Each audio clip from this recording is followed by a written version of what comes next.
Frankie here. Today I'm here with Kareem Rockforce. We just finished Cypher Minds 2024 to talk about experience and knowledge on break-in. Kareem, I must say what an honor it is. You've been an inspiration for myself since I was breaking in 2011. The footage of you that I saw, they had it in Chicago, the BC1 Cypher. That was the first footage I saw of you battling Vic and Morris. Oh, yeah. Some of those really iconic battles, yeah. Yeah, appreciate you for flying me out. Give me the opportunity to do the interview. I think this is like super important to do. I'll keep doing them, man. What keeps you busy nowadays? I know that you're still very much involved in the breaking community, but I would say maybe more of a big picture. We're thinking about how breaking affects not just ourselves. How is breaking affecting the world, right? Everybody has progression in life that they do, right? I've been doing this since I was 14. Traveling the world and stuff, and now being 38, breaking has given me a lot. A pair of shoes, to opportunity to go to France for the first time, to be one of the first breakers to go to Korea for the first time at 14,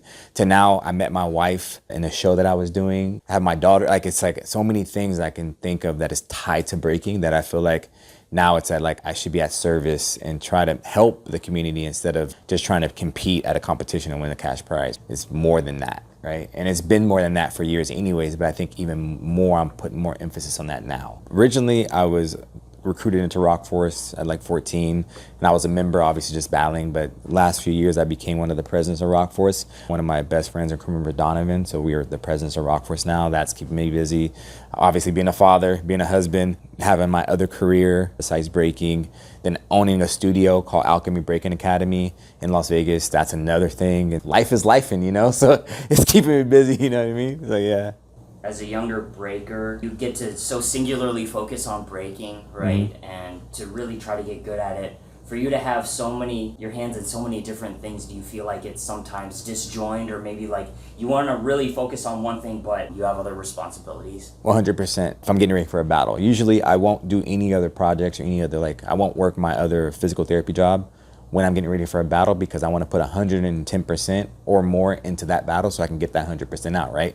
The goal is to win. Let's say I'm going to travel and I'm going to work my physical therapy job when I get home, and then maybe train, let's say 5 hours out the week. I'm most likely going to lose that competition because I didn't get 100% in it, you know? I gave barely anything. But you got to be okay with it. You got to be able to be selective about which ones you want to give attention to at that moment and which ones you don't. Luckily, like for my studio, for example, I have my two co-owners and founders with me that founded the studio with me, that they run it majority of the time. And I sparsely come in and help out here and there, but they're the ones that's like running it. And then my crew, that was the probably easiest transition. It was to become the president, because the crew is just, they're so cool and they're great people that it kind of just runs itself. I don't really do much, you know. My priorities, obviously my wife and my daughter 100% of the time. So definitely got to balance it out. They talk about this professionally all the time. If you're in business, you should try to outsource the things that maybe you don't just care so much about. If you know someone if you can find someone that can handle a certain part of the business and they're passionate about it, give it to them. Exactly. Right? Put your time in what's better worth. Right? Exactly. And I think that's where the studio comes into play. Like, obviously I want to help the studio, and I think it's been going great as it is. Like, I couldn't have fathomed it being 4 years ago that we started the studio, and now we have a studio space and we have 80 something students. Like, we're doing really, really well. I give majority of the credit to the parents that support us, and Etienne and Guillaume, who are my business partners in the studio, that run majority of everything. Some of these advanced kids at Alchemy, I don't know what is in the water with these kids. It's crazy. The kids that are winning everything. I think that was the whole point of doing Alchemy, was that because obviously Guillaume and Etienne are from Battleborn crew. I'm from Rockforce crew. So you'd never really see two crews form a business together, right? They have their approach that works for them, and I have my approach that works for me. So it only made sense that if we combine our approaches together, that we would have a successful business, or have kids that actually are approaching the dance the way we approach it. And I want to go back to one other thing you said. You were talking about, you have to table things a little bit if you're getting ready for a competition. Breaking is a really interesting example of that, because in these battles, they're open competition. It's not like a professional league of a sport where everyone's putting in the same amount of time. There's just one battle, You have the full-time b-boys competing against part-time b-boys. It's not even fair. Like, you know what I mean? Like, but you know, at the same time, I would say it would be fair because I mean, at least they're getting the opportunity, and sometimes it happens. You know, like a full-time breaker could lose to a person that's breaking part-time. You know, there was one year at Silverback Open where it was like my cipher was like, I think it was like Hong Ten, Little G, maybe Jeffro, and then a little kid, and it's like, well, how do you go from the world's best to a little kid? Like, that's not even, but at the same time it is, because you're giving that kid a fair chance of an opportunity that everybody else is getting, you know? Yeah, it's kind of strange. Like you said, it's different. Age doesn't matter, but in that circumstance, I mean, that kid he wasn't just a kid, he was a beginner. Yeah, let me correct that. He was a beginner. So it's like, yo, this ain't even, you know? But so when I first came up, there was no kids battles. So I had to go against Iron Monkey. I had to go against Goku. I had to go against Reveal. Mind you, when I battled into Rock Force, I battled into battling, at that time, one of the best teams in the world, right? So I'm battling Reveal, Jeff, Maya, Iron Monkey, Vietnam, Bionic Man, Gerald, against a 14-year-old kid. So Rock Force gave me an opportunity to get into the crew, and it was up to me to seize the opportunity or not. And they just got done doing Battle of the Year. They just got done doing the Rock Force SmackDown versus the Family. Reveal was unstoppable at that moment. So me being a kid battling them, it was only fair, right, to give me an opportunity, just like we did at Silverback with that little kid, give him an opportunity, see if he seizes it, you know? The first footage I have is from Total Session 2002. Okay. Let's watch it first.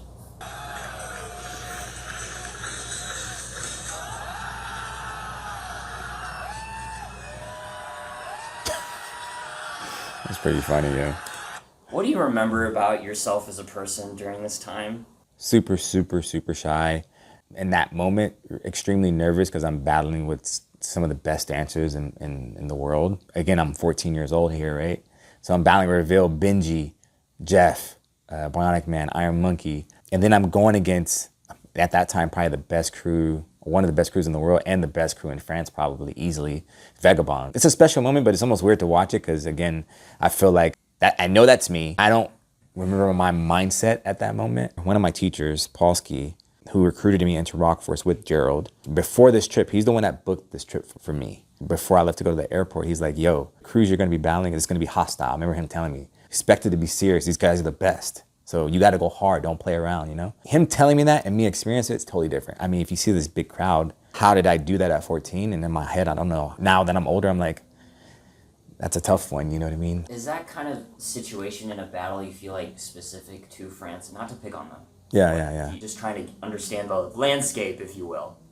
How about it being hostile? No, I don't think it's specifically towards France. I think they're passionate people, and that's why they're at a high level, and they think that they're as good as the United States, which arguably they're one of the best countries in the world. So it's understandable that when USA versus France, once we battle and we're in France, of course that crowd's gonna be hostile and hype, and that crew's gonna wanna win as much as we wanna win. If you watch it, this battle, they're as intense as we are, and we match that. That's why I think this battle probably goes down in history as one of the good battles in breaking, right? And honestly, without that energy, these moments wouldn't happen. I welcome this energy. I love this energy. So during this time, were there a lot of 14-year-olds in the state that were competing at this kind of level? Were breakers just younger? This is what my teachers told me, was like, either I'm one of the first or the first kid in the United States to travel for competing against a competition. And then in Korea, I just turned 14 in Korea. This kid can't even drive. Yeah, I can't even drive. But again, I don't know the facts on it. That's just what they told me. I'm not sure how old Easy Rock was when he started traveling. Maybe Little Caesar was probably younger. At the time, it was me, Ruin, Boy, Moy, and I know I'm younger than all of them, but I'm not too sure, to be honest with you. 2008. This is me versus Thesis in the trick battle. I mean, it's a funny moment in time for my life in general, because I was living in Portland, and I hated living there. This is probably one of the worst times in my breaking career. I was traveling a lot, and Portland, like the weather, I don't know if you know about Portland, but it rains a lot. So for me, I coming from California and coming to a place that rains a lot, and it doesn't get barely, like I think it gets sun maybe like 3 weeks out of the year, something crazy. I could be wrong, but from what I felt, I was like, dude, I don't want to live here. I don't want to train. And then I have to battle Thesis. It's like, come on, you know what I mean? And Thesis obviously is a great dancer, so it's a funny moment Now that I look back, I'm like, Right. wow. That's even this one. I'm like, I don't know what I was thinking. Nice. My boy, thesis is strong. I can tell you what I'm thinking right now.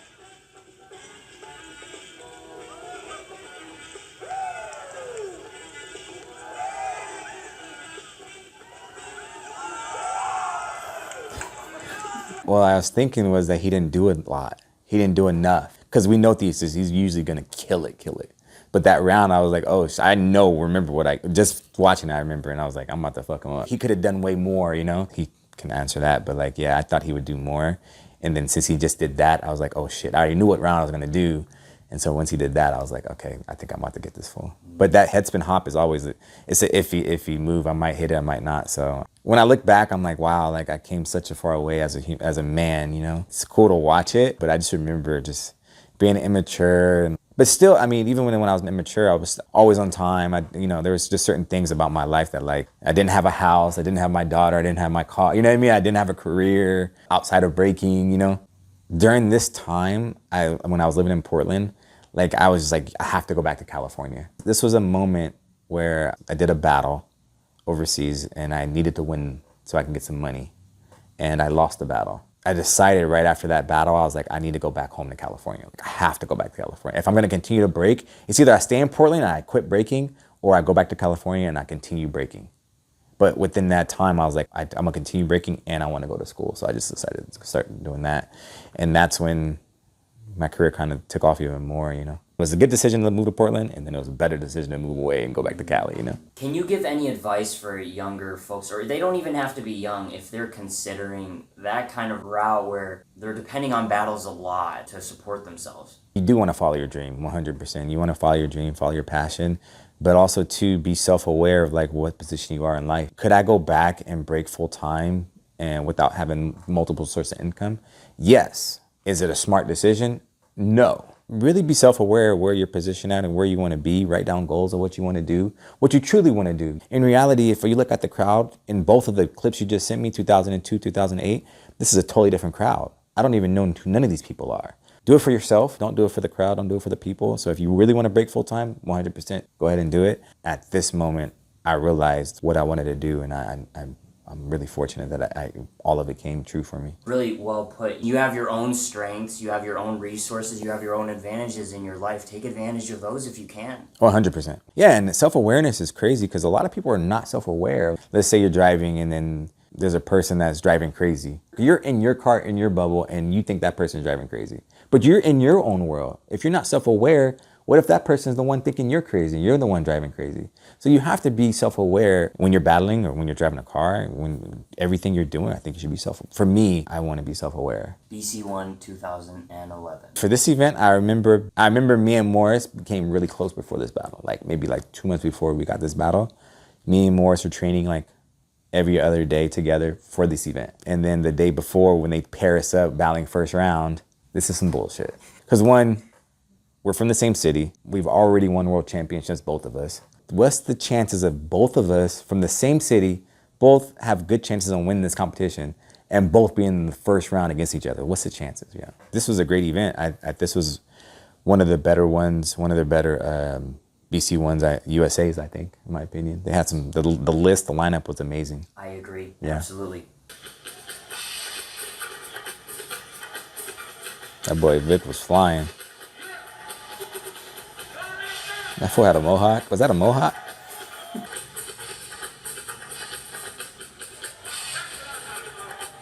Yo. What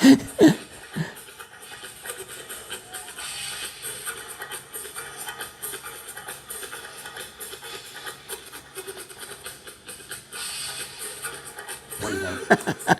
That was a great moment. I'm having fun. I was just enjoying it. Loose. Yeah, super loose. And this year, to be honest with you, I thought I had it. Even before the event happened, like I was like, oh, I feel good. I feel ready. I've been training.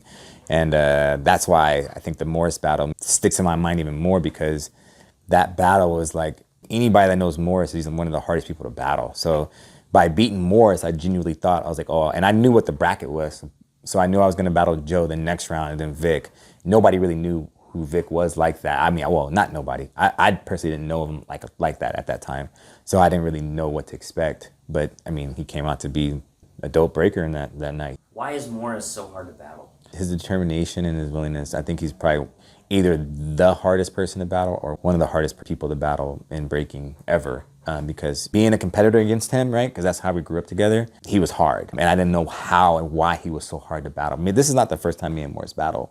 We battled at King of the Hill. We battled at King of Cali. We battled it a few times. And I always knew he was hard to battle. But then actually getting to know him, it made sense. It's all will. If you don't beat his will, he gonna win. Majority of people are not gonna beat his will. So that's why he wins all the time. Morris has great moves, but I think his mindset is what really makes him one of the best breakers in the world. Moving right along here, 2013. You pulling up some old stuff. This is funny, yeah. A lot of the stuff that I grew up with. R16 2013, the World Final. I just moved to Vegas. This was summertime in Korea. I just enrolled into school. School started like June 12th or something. I was going to school full time. I did UK champs. I think I did IB and R16 all in the same summer while going to school at the same time. And I was just gotten to Cirque du Soleil, so it was just hectic. I mean, I don't want to say it was like the worst time, but it was just so hard to balance everything, you know? Yeah, it was tough. But then look who I get first round. Like, how does that even make any sense, bro? His ability, he's amazing, you know? But this one's going to be will against ability, and I knew that. We're watching this battle right now, so nobody even knows unless we tell the story. Nobody knows what's going on in my life at this moment, in any of our lives when we battle. So they only seen this battle for face value, right? For what's happening at this moment. So they don't care about what's going on in my life right now. They just care about who's going to win, Little G or Kareem. That's literally what it is. And once you understand that, you can kind of put all that other stuff in the back burner and just focus on the moment and just see what happens, you know? Luckily, I think I won literally by like 1 point in the R16 R system. I think it was 1 point. That's how close the battle was, you know? Yo, amazing.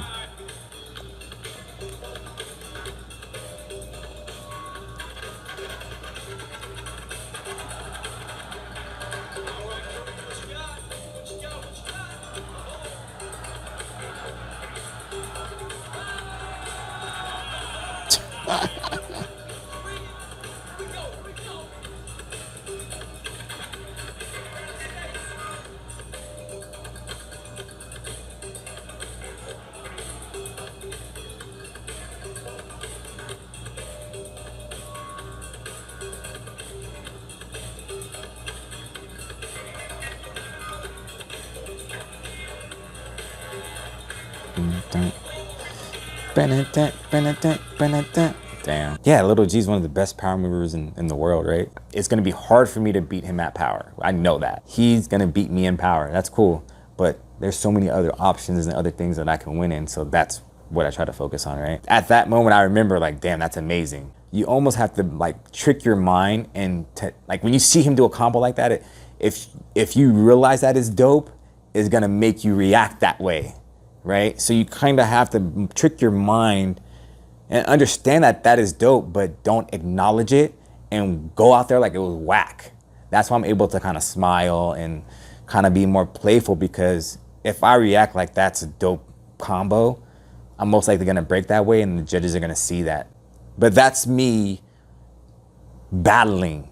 Now, when I watch it, I'm like, that round was amazing, you know? But that's when you have to switch off between the battler and being like observer. Massive monkeys this round. That's Can funny. you give us a little bit of context here?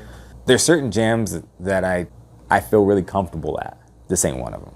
A lot of times when you win a lot, people don't want you to win. And I can feel that energy when I go to certain competitions, right? I felt it here a lot. It just so happened that the homie from Now or Never just went off on me. And I know Now or Never, like they're friends of mine. And I know the guy, the power guy that went against me. And I've never seen him do this good or hit this move ever like that till this day. And even before then. So it was just somehow he did a crazy round and I had no choice. I'm with Moy, that's my guy. A mentor of mine, I look up to him. There's no way I'm gonna let him down. Mind you, that combo is not what I wanted to do. I actually slipped a little bit in my flair. It's one of those things, again, when your mind, it switches in your mind, you gotta say, fuck this. And when I do the flip off, that was a freestyle. I guess it's in that moment where I'm like, fuck this and fuck you. I'm not gonna lose this round. It's just one of those will things. Bro, that round was so hard to beat that I don't even really know I beat it. I just try to match it, you know? Everybody who battles, this goes for everybody who hits the dance floor. It takes so much courage to do that it's like, dude, you kind of have to respect it. I mean, from the beginner to every dancer, it takes a lot of courage just to walk on there and express yourself. In a room full of people, all eyes are on you. Courage is one of those things where we all have it. That's one thing we all have. We all can understand. We all relate. We all get in the ciphers. We don't talk about it enough, you know?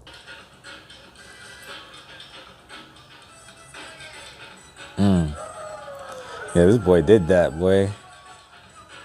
Wink. Bink. Nice.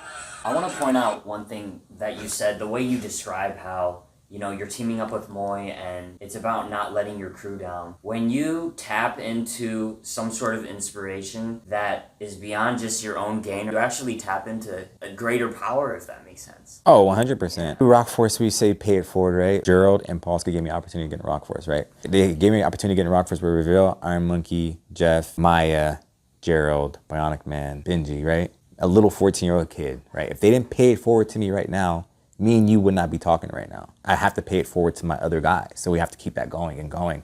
And I think that's why our legacy is what it is, because we're one of the older crews, but we're actually one of the more active crews. Because it's not about me, it's about we, and it's about making sure that we carry that tradition going. I don't talk about him a lot because I get emotional and it's just a tough subject for me, right? B-Boy Gerald, rest in peace. He paid it forward to me. So like I have to continue that. If it was just about me, I already won Massive Monkey Day twice already while I'm here at this battle. I already won the competition. Winning the competition, okay, cool, you win. I would have won and been done, right? UK champs are winning freestyle session, one and done if it was about me, but it's not. It's about making sure that I can build opportunities or, you know, put the work into where I'm blessed to get opportunities to put other people on. That's what this is about. Like, this is what this is. This is not just about winning a competition. It can't be. Moy, for example, was it freestyle session 5 or 6? I can't remember, the one on stage. Him doing multiple air flares like that for the first person in the world to do it like that in a battle on stage inspired me like crazy. So you think I'm gonna let this guy down? There's no way. In my brain, I'm thinking already, this is not possible. So I gotta kill it. Even though I slipped on my flare. Well, you know what? I'll figure out a way. You know, it's just one of those things, you know? Figuring out your whys and having enough self-awareness to realize when good things are coming your way. Yeah, no, 100%. I think that's why I still break to this day. I mean, I wouldn't even be here, to be honest. Like, I'd be like, I'm done, you know? It can't. Like, I have too many people that I care about that I want to see succeed now, you know? When Ives or Bowsy or Tahu, when they kill it, I feel like I won. Like, I genuinely feel like I won just by watching them win. Most of the time, I'm not even there. I might text them the day of and be like, yo, have fun. And that's literally, if you ask them all, that's all I say to them. Most people say, yo, kill it. Yo, you got this. Like, you know, I'm just like, yo, have fun. Like, but then when they win, it's, yeah, I'm like, wow, I feel like I won, you know? So a couple things before we adjourn here, Kareem. I want to ask is, in general, how do you feel that mentoring and teaching the youth is going in the States right now? Maybe if you compare it to other countries. And what are some things that educators that want to get better at it can do? I'm always a student, so for me, I'm always learning. I think the US is doing pretty good. Obviously, Europe, Asia, I feel like they could maybe had a head start a little bit. But I think we're doing well in the United States. What I would like, instead of like in-class training and more on the moves, train more on mentality. Self-respect and respect your opponent. The newer generation, they don't understand that there's like a fine line between being an intense battler and an overly aggressive battler. There's two different words. Obviously, you kind of can intertwine them in some ways, but intense and aggressive is two different. I talk about this gesture And I think that it's like the most disrespectful gesture we can do, but we do it unknowingly, uneducationally, that we think the shit is funny. What are we doing here, right? Before we can be breakers, we're human beings, you know what I mean? And you're not battling a breaker, you're battling a human being. So like, think about that, respect that. Don't disrespect people, you know what I mean? And I think we don't talk about that either, right? So I think more of like the intention part of it, of education, I think is I would want to imply that more for myself. US is coming up, the new generation is doing great. We're getting way more schools than ever. Break Free, we have the Beacon, Kid Glide Studio in New York, Breaking MIA, obviously Alchemy in Vegas, Soul's one in Indiana. I would like for us to like connect more as leaders, but that's just me taking initiative and just calling people up and them doing the same thing for me, right? When Paulski was teaching me, like I had like pretty much like classes in session kind of thing. Dancing training, then I had history training, then I had video training. And I think that's why I carry myself the way I do and the way the reason why my career has lasted for so long is because of that training from Paulski, right? Even like being an entrepreneur. He told me at 16, he was like, do you know what an entrepreneur is? And I was like, I didn't know what it meant. I didn't know what it is, I didn't know what it meant. And I looked it up and he was like, do you feel like you're that? I'm like, no. He's like, why? And I was like, well, I don't have a business. He's like, but you travel for breaking, right? I'm like, yeah. He's like, aren't you getting your own gigs now? You're connecting and networking with promoters. And I was doing that at 16. He's like, Kareem, you've been an entrepreneur. You just didn't realize it. And so you just need help. Like we all need help. And yeah, I think now being the teacher or the mentor, I understand that, to be honest with you, all my students need is just a little nudge and a little education here and there. And the other thing I wanted to ask you about, I mean, some of these battles that we're watching are just so, I feel like battles maybe from like 6 years ago and before that, they just seem to have more impact. I don't know what it is about events right now. I don't know if we're spoiled because there's too many events and we're going through the motions, but these battles from like a decade ago are so memorable and they stick in our mind, but I feel less of that nowadays. Well, yeah, I think as a community we all do. I think before you had that feeling, everybody had that feeling. If they didn't go to the jam, they had a feeling of FOMO, you know. But now you don't have that feeling because you're like, oh, there's going to be one next week or next month, and it's probably going to be the exact same jam, exact same format, exact same people. So what are you missing out on if you're going to see it in 2 months from now, you know? Or maybe we have too much footage. I think it comes down to the jams. We have too many jams. That's what it could be. We could have too many jams. Too much footage is being uploaded. It's like watching the same movie over and over again. And eventually, even though it's your favorite movie, you know what to expect. Was it as impactful as the first time you seen it? Probably the 100th time you've seen it, you know what the hell's gonna happen. You're desensitized, yeah. Yeah, exactly. That's some advice we can take as promoters. It's like, just like in your style and the evolution of your dance, like, change things up. So for example, let's just talk about the 2002 footage compared to 2008. I mean, we can both agree that I evolved from 2002 to 2018. I'm sorry, 2018, I evolved. How is it that a jam that happened in 2002 and 2018 is the same thing? So I have to evolve as a dancer, because if I didn't, I wouldn't be here today. The music evolved, but the events don't have to evolve. I just want to know what's difference between this competition and the other competition. I think that the best jams that happen now or then, people are there to watch just incredible high-level breaking. It almost like you don't even remember who won. You just remember the battles and how hyped they were. Good point, because that's really what it is in general, right? Because if you think about it, freestyle sessions, all the freestyle sessions I've been to, all the B-Boy Summits, all the Mighty Fours I've been to, I can't tell you per date who won those. But what I can tell you is like, oh, I met Goku, Charles from Soul Control, and he gave me props on my head spins. That's a guy I looked up to and it made me feel good. I can tell you that, but I can't tell you who won that jam. I can't. So it's more important to make people feel good than it is to win a competition. But for some reason, have more emphasis on who won the competition or trying to win the competition instead of just kind of just enjoying the competition and just letting things play out. It's the same reason why maybe people are just leaving once they're out. I'm out of quarters. I'm out of here. That's a good one. If you care, you'll just stay. It really is as simple as that. I know there are going to be some good battles. I don't care that I got knocked out. There are going to be some good battles in quarters and semis, and I'm going to stay. But maybe people don't feel that. That's a good point. I didn't even think about that till now, because people are not staying, right? Like the finals usually is like starts with, let's say the jam starts with 500 people. The finals are going to start, they're going to end with like maybe 100 people, if that. Maybe they think the job is done.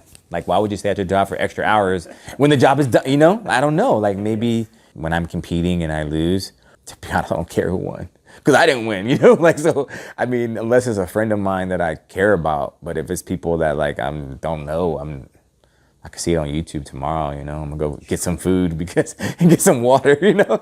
Well, it's appreciation, right? Like Rock Force, we have a couple mantras. Always be a student, right? Always learn. Pay it forward, and appreciation.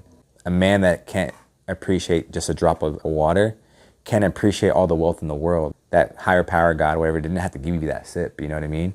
But you got that sip. So just imagine if you had $1 billion, you're not gonna appreciate that. Appreciation is really, really important. And I think we have less of that now, you know? Like, you didn't have to fly me out. That's what I'm saying. I thanked you a lot because I'm like, bro, like, one, I don't know why I like Michigan, but I love Michigan. So I'm down to come back. But also, two, you didn't have to fly me out. You didn't have to pay me. You didn't have to throw the jam, but you threw it. And I think appreciation would fire you up to throw it even more instead of just, okay, cool, thank you, man. All right, bye. Yeah, appreciation, bro. Absolutely, and thank you so much for the compliment there. Kareem, we're gonna end it here. It's been a long day. I really Bruh. appreciate your time and the energy you put into this. Be able to meet you today and get to work with you and help share your story. Oh, man, thank you, bro. I appreciate you. Thank you, Yeah, Kareem. for sure. Do you have any closing thoughts? It can just be what we can look forward to in the future. Talking about jams, September 21st, Rockford is a cruise throwing a jam called Vans in the Circle. We want the breakers to have a great experience from when they're waiting in line to come into the event until they leave. September 21st in Long Beach, we're gonna do a competition. And then the following day is gonna be the Undisputed, that's gonna be thrown by Tyrone from IBE, 5-on-5 crew battle, and then a 1-on-1 B-boy, B-girl, and kids battle. So hopefully we'll see you there. I like the choice of words. You're not just there, you're not just a seat filler, but you're actually there to experience, to engage with the event. We want everybody to feel included because it is their event as well. We don't do this for ourselves, we really do it to celebrate the people and to thank them for, you know, being in our journey, you know what I mean, and as a crew. Yeah, hopefully we'll see you there, you know. Absolutely.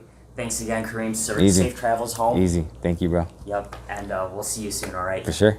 We're out of here. Peace. Peace.